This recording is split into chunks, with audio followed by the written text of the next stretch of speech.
Hello, my name is Melanie Wesley, and welcome to the Salon Social Podcast. On today's episode, we are joined by Nene Brooks, a successful salon owner and entrepreneur. Nene shares her journey from starting in the beauty industry at a young age, opening her own salon, and the importance of knowing your purpose and end goal when creating a product line. The conversation also touches on the challenges of salon ownership, building a clientele, and the power of social media in marketing. In this conversation, Nene talks about her experiences in the hair industry, the value of education, and the benefits of diversifying your business and income as a hairstylist. We emphasize the value of education and the need for stylists to constantly adapt and evolve in order to stay relevant and successful. Nene shares her journey of transitioning from a hairstylist to studying psychology and emphasizes the need to explore different interests and not feel stuck in your career path. We talk about the benefits of partnering with established brands and the potential for collaborations. Overall, the conversation highlights the importance of self-reflection, diversification, and pursuing one's passion. I hope you find key takeaways from my conversation with Nene, and I am forever grateful to you for lending me your ear.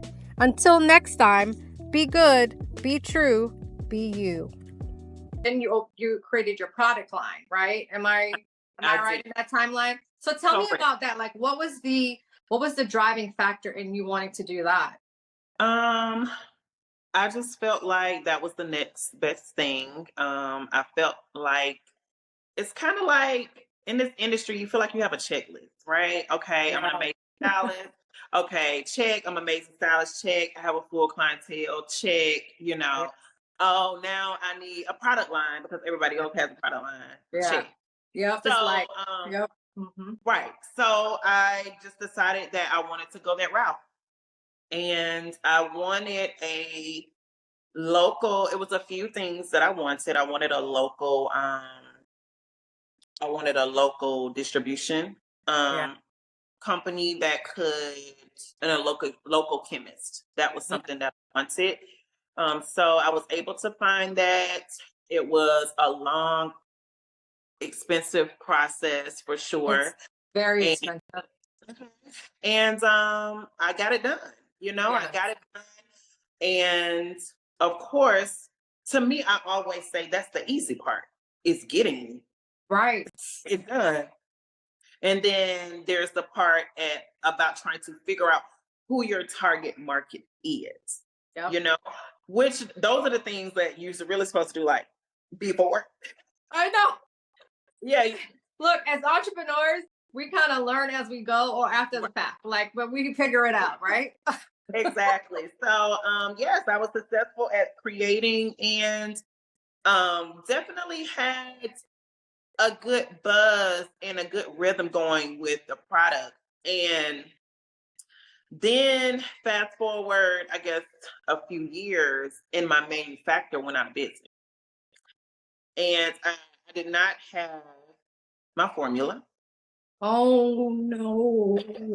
I did not have my formula, although I still had a really good relationship with my chemist. So that was, But at that time, it made me question like my why, because all of these things are cool, but if you are not sure of your why, and if you are not sure of your end, where you're going with this, when things like your manufacturer closing down or whatever kind of hills and valleys can come with having a product line, when those hills and valleys come, you will be easily knocked off.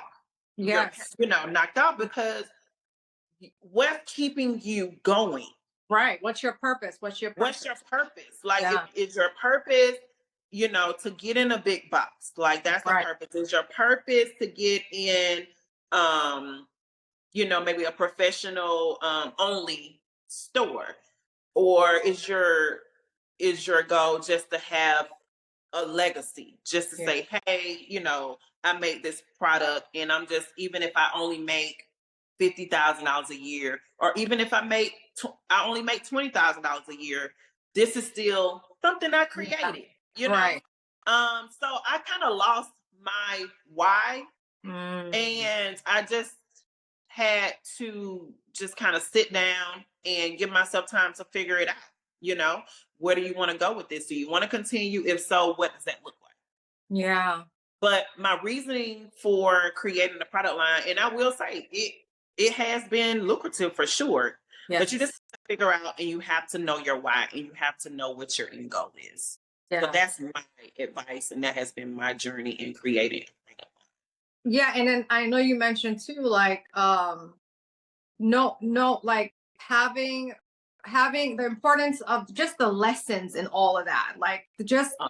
going through the journey, doing. Sometimes we don't always have all the answers to the questions, but Mhm. just having just the guts to kind of do it anyway, Yeah, and then knowing that whether it is successful or it fails, like you're still taking lessons from this journey that exactly. then you can now turn around and educate people Mhm. on, whether Right. that be techniques or the business side of things. And Mhm. I know that part of your another way you diversify your business is also through education. So why don't you tell us a little bit about that, because I love your courses. Um, Now the academy is definitely my baby for sure. If I was able to do it over again, I would have done the academy first. First. Hmm. I would have done the academy first, and then I would have done the products. And the reason being is the academy is less of a start investment, right? Once the product is created, you can sell it over and over and over again. Versus with the hair care, you gotta, you have to come to the table, with all of this money, and then you have to keep re-up Reinvesting in your. and Right. reinvesting. Yeah. Exactly. So, and another reason why I would have done the academy first, and I hope this information, helps someone in them Absolutely. deciding which one that they should go with first, is that when you have a technique that is special, like that's your way of doing Yeah. it, versus products, you can have a great product line, but it's hundreds of great product lines Right. out Right. here, Yeah. And and you gotta so. have the capital to put behind their marketing. You know what I mean? Exactly. Yeah. So. Exactly. So I would have definitely done the academy first. How I started the academy is that a production company reached out to me and they Wow. said that From seeing the videos that you were posting, sitting on your couch trying to find the perfect song. Look at that, and that paid exactly. off. Okay. A production company reached out to me and they were like, hey, we have been watching you and we feel like you have what it takes to create your own academy. And of Wow. course, at this time, as an entrepreneur, you're always moving so fast and you just Yes. brushed off people reaching out to you about this and that. And I was just like, oh, okay, Uh right. huh. And then one day I was just sitting and I said, let me reach back out to this lady.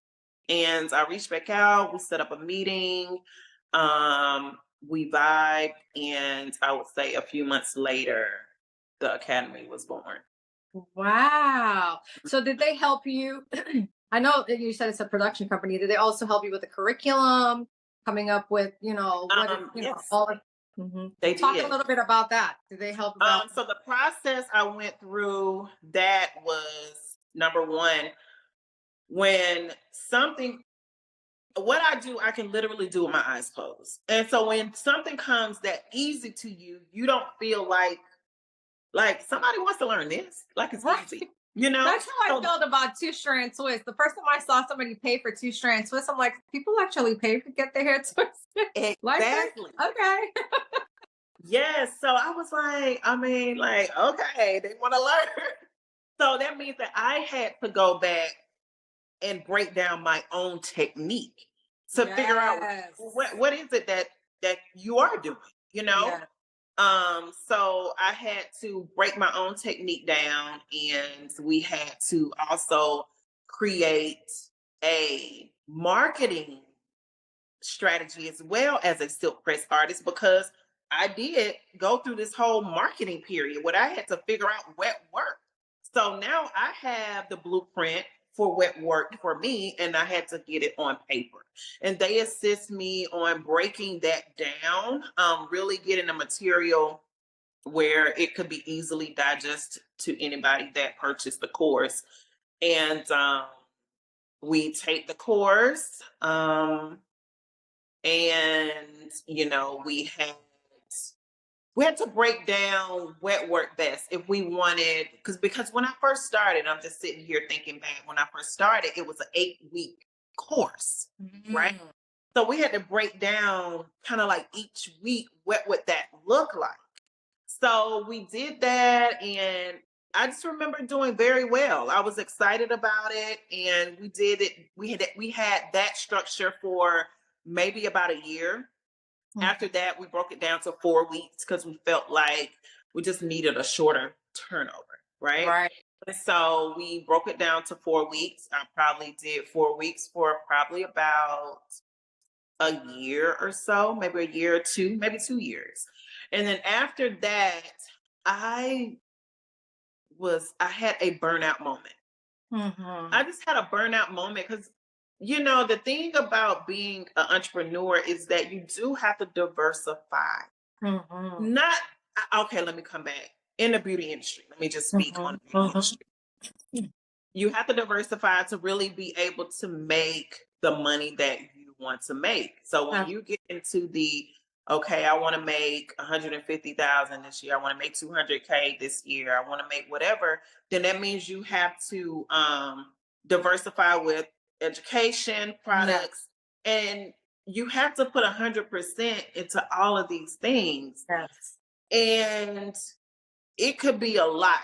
Yes. And so I think from moving here, starting a new salon, driving back and forth. Still, I left that part out. Driving back and forth to service the salon. I did the back and forth commute for 2 years. Oh my goodness. Then finally finding my niche. So once I started finding my niche, I was booked and busy, like I had a wait list. Like I was booked. Yes. Yes. So then I started with the product. Products. That Mm-hmm. process took, development took a year. Then I'm full throttle in that. Then I start with the education. So this is over a span of maybe about 7. I've been here 11, been back 11 years. So let's say a span of 7 years. I Mm-hmm. finally had a I'm tired moment. Yes, girl. I mean, you're talking about 20 plus years of grinding. I woke up and said, I don't want to do none of this shit no more. Like, I was like, and At that point, you had given so much of yourself. so exactly. And that is where when you talk about partnership, and I know you and I have had like these sidebar conversations about partnership and marriage, and these things are not meant to be done with one person. No. And so when you hear, women that are non-married always complain about they're tired because they're doing the job of 2 people. Yes. Yes. And I finally got to that place where I was like, I'm exhausted. We haven't even put the mother component in there. Exactly. Right. Right. This is just business we're talking. Exactly. I just woke up one day and was just like, I don't want to do nothing. And I really did nothing. I mean, I really did nothing. I would say really the last maybe 2 years, I just showed up. Mm-hmm. That was it. And when I say I just showed up, I've showed up for my clients. I've been in school now full time 2 years. That's when I started school. And that's when I realized that I was like, Nene, I said, I know my capability. I know if I wanted to just sacrifice all other things and focus 100%, I know my capability and where I could go. But I was just like, I don't want to do that. Right. Right. I was like, I don't want to do that. And I just had to ask myself, what what does life look like for you between 50 and 70? Like, what do you see yourself doing for the, 50 and 70? That's 20 years. And I said, because this is not Right. right. I said, Yeah. this is not it. I said, this is cool. And just because you can do it, you have to ask yourself if you want to do it, Yeah. Yeah. Um, It's and so that's true. right. And that is when I made the decision that I wanted to transition and pivot my career. I wanted to revisit a previous career Yeah. interest. Um, and I know it's definitely something that it's an interest and a passion because I still want to do it 20 years later. It's like Right. it's still there. And then technically we've really been doing it anyway. Anyway. Exactly. So, I mean, so what is it that you're studying in school so we can kind of let people Okay, know so how it kind of ties to your experience and all we talk about. so initially, like I stated, I was a psychology major at Clark Atlanta University, and I wanted to go to medical school to be a psychiatrist. Okay. And fast forward 20 plus years later, I realized that I enjoy talk therapy. I do enjoy talking to people and getting them to their own answers. I enjoy Mhm. that part. Another part, my friends laugh at me all the time. They say I'm always diagnosing people with all these different mental illnesses. Oh, that's where the psychiatry part comes in. Like, I'm not afraid of people that are not all there. Right, right, Right? right. It's Yeah. very interesting to me. So, with that being said, I am embarking on being a clinical psychologist. Oh Um, wow, Dr. Nene Brooks, yes, baby. exactly. Yeah, I have another probably 6 years in school, but I will be able to actually start taking clients in about 3 years. Okay. Yes, I have about 3 years, 2.5 years left before I can actually become licensed, Right. and then I will embark on my PhD at that Yeah. point. Oh So wow. that is the direction that I am going Mhm. in. That's an amazing feat ahead of you, girl. Much, much respect to you. I'm But what I excited. love about your story is that throughout your whole journey, Mhm. you're still it all comes down to your passion for education, for Mhm. helping people, for Yeah. you know what I mean, for kind of like figuring out the deeper meaning behind things and like finding a solution. Like that's what we do when somebody comes and sits in your chair. Like you said, you're already doing it anyway. We're Yeah. like part-time therapists. Mhm. Sometimes because it's such an intimate service, and sometimes Mhm. people sit in your chair, and for a lot of people that's like the only time they really have by themselves Mhm. with another grown person sometimes, Exactly. Yeah. someone they who can really see them without any judgment. You Right. know what I mean? And then you get on top of the cherry on top is you get to leave with your hair looking all that, and then Right. you Exactly. feel you feel so much better when your hair Yeah. looks good, right? So it all kind of ties together. So I mean, I can totally see how you can your transition can lead you to where you're going right now. Mhm. Right. That's so amazing. I mean, you're like a superwoman, seriously, Nina. Like, and all I have a lot of respect for you. I mean, you're a single mother, you're a business owner, product developer, academy, you have your academy, and then now Mhm. you're going to school for psychology. I am for psych. I graduate next May. Wow. I graduate next May, and then I'll start right into my master's program. So Okay. I'm just so Congratulations. grateful. I'm definitely grateful for this career because it allows me to be able to still service my clients, maintain my my finances, and it's flexible enough where school fits in there, Into it. And my clients have been so supportive. They have been so supportive, and they always ask me, how's school going? Because at the end of the day, life changes sometimes. Life, blows you in a different direction, and I love when people can respect that. Yes. From sometimes they feel like we don't have the right to change. Yeah. Or they feel like you don't have a life outside of this, Right. outside of your chair. And Mhm. and that's so not true. But what I like about what you said, and just kind of honing in on the topic of this session, Uh-huh. is how you're not just stuck doing one thing. You're not just stuck behind the chair Mhm. styling hair, which is great. Now, don't get us wrong. Like, Right. it's great. It's a great career. It's very Mhm. lucrative. You meet some amazing people. You make some great, relationships, friendships. I've had clients who are now really great friends who are Right. like family. They've been Mhm. around for like 15 years since my son was yay high.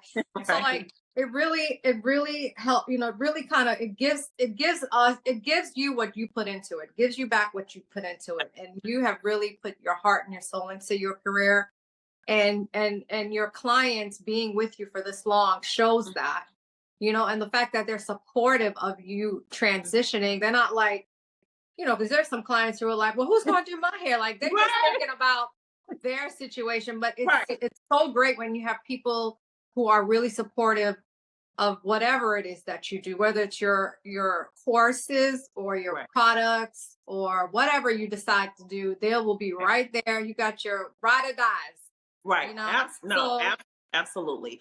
And I just want to make sure that I reiterate that as far Mhm. as diversifying your income as a hairstylist, definitely number one is education. Yeah. If you have a specialty, then you want to box that education up and have it, to sell. Um, Secondly, products does not mean you have to create your own. Right. I made a lot of money retailing products that are already on That's the right. market.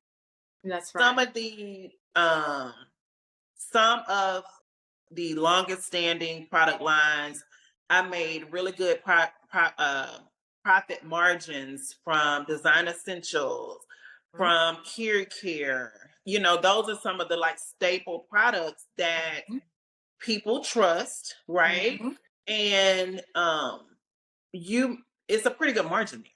So you don't have to, like, everybody doesn't have thousands of dollars to invest in products line. Exactly. And I'm gonna tell you another reason why people should entertain the idea of selling already established lines is because you can go sometimes so Yeah. much further partnering with these big brands, Yeah. you know? They're And already doing all the work for you. They're doing the marketing. They for already have the name. People, it's already a recognizable brand. So it yeah. is. If I could do it over, I 100% would have partnered with another brand Mm-hmm. for sure. Mm-hmm. Because now you can actually collab, and create your own product within their product. Mm-hmm. So it's kind Mm-hmm. of like, would you like 10% of, I don't know, $1 million? Or do you want 100% of $1,000? You know what Okay. I'm saying? So I Uh-huh. mean, like, Say and that this is again. only right. Exactly. So sometimes we just feel like we want our own, our own, our own, our own, our Yeah. own. We want something with our name on it, and I get it. But at the end of the day, we're doing it because we want to make money, right? Money. Right. Yes. So You gotta eat. if I could do it over again, I would have entertained collaboration with a bigger company. Yeah, and then you can be like a brand ambassador too for them. You can go, they will fly you around wherever and Ex- do talks and demonstrations or whatever the case may be. So you're still getting a check doing that. So, Exactly. And so you really have to sit down and get your calculator out, right? and do the numbers. And you have to ask yourself, like, what do you want to make? Do you want to make $10,000 a year, 20, 30? All of that is still, if that's profit, it's still money, right? Yeah. You have to figure out how much money you want to make. And if you say, oh, I want to make, if I could just make $30,000 a year, that's just, extra income. Then you have to say, okay, well, maybe I can partner with someone and make $30,000 a year, right? So I just would have done more research and homework, and I would have entertained the idea of partnership and collaboration in terms of a product. That's great advice. And this is part of the reason why I wanted to create this podcast, because I think it's important for people to hear this information. And then if you can save someone from making the mistake that you made or that I made, and kind of help them to see that there is other ways to do this. There's just not, you just don't have to be so like focused on this one thing. Like you can diversify it and then make money in several different ways and still be happy and still have that work-life balance and not be completely exhausted by the time you're only 10 years in, because that's like you're still a baby in the industry. And I can speak to that for myself. Just I think you and I have a lot of similarities, like in our career and just the path that we're on. Because I also started really young as doing, just like you said, it found me. I discovered a gift at a young age, but I am not just that. I am so much more than that. And so I am exploring those things, and it's okay to explore those things and not feel stuck. That's when you start having an attitude. Somebody comes to your chair and you're like, you really don't want to be there. Exactly. But you're like, whatever, come sit down, because before you get to that point, just kind of take a holistic view of where you're at, what you want to do. Like you said, write it down, make the vision plain, and you can diversify your business. And there are plenty of ways to make money in the industry besides just standing behind the chair. You know what I mean? So I really, I'm sorry. I was saying, absolutely, I agree. I really appreciate you, Nene, taking the time to talk about it and tell us about your journey. Like I said, you have a very rich background, and like you're just an amazing person. You're outside of business, you're a really nice person too. You're always smiling, But what I do like about you though is you're like a no nonsense person either. Like you're like, listen, child, you straight, you're gonna give it to them straight with a smile. But with a smile, right? I love people like that, because you know what you're dealing with. You know what I mean? Right. Absolutely. You know what you're dealing with. When I come to you, I know what it is. So, but you have been very forthcoming with me and just helping me with my business when I was a full-time stylist. When it came to my price increases and all of those things. So like, I just want to tell you that I'm really, thankful for you. And I do look up to you and I do respect you. And I wish you the most success. I know you're going to do great.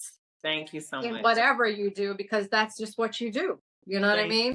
And I want to, would like to in the future maybe have you on so we can kind of, I know we just kind of want, got into a few different topics quickly, but maybe at a later date we can kind of get in on the call together and really kind of dive in deeper to some of the things that we talked about, because it's really important. If we can help someone else, then our job is done. Yes, right? Absolutely. I love it. Yeah. So again, thank you so much, Nene, for taking the time out of your busy day to talk with me today on my podcast, and I really appreciate you. And again, best of luck. Keep me posted. We follow each other on Instagram, so I will see all of the things when they happen. But please share your Instagram and your academy, and your product line if you care to, so people know where to find. So my Instagram is Miss Press and Curl.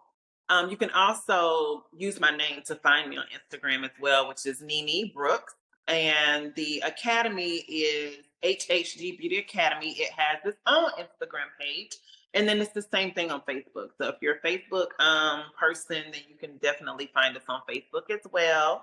And I just want to say thank you so much for inviting me. Congratulations on the start of something, your podcast journey. And I can't wait to see it.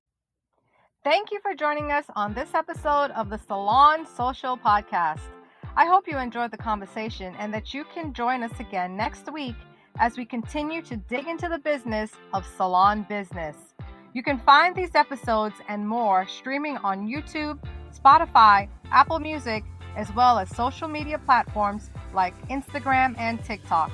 Follow us at Salon Experience Consultant and Salon Social Podcast.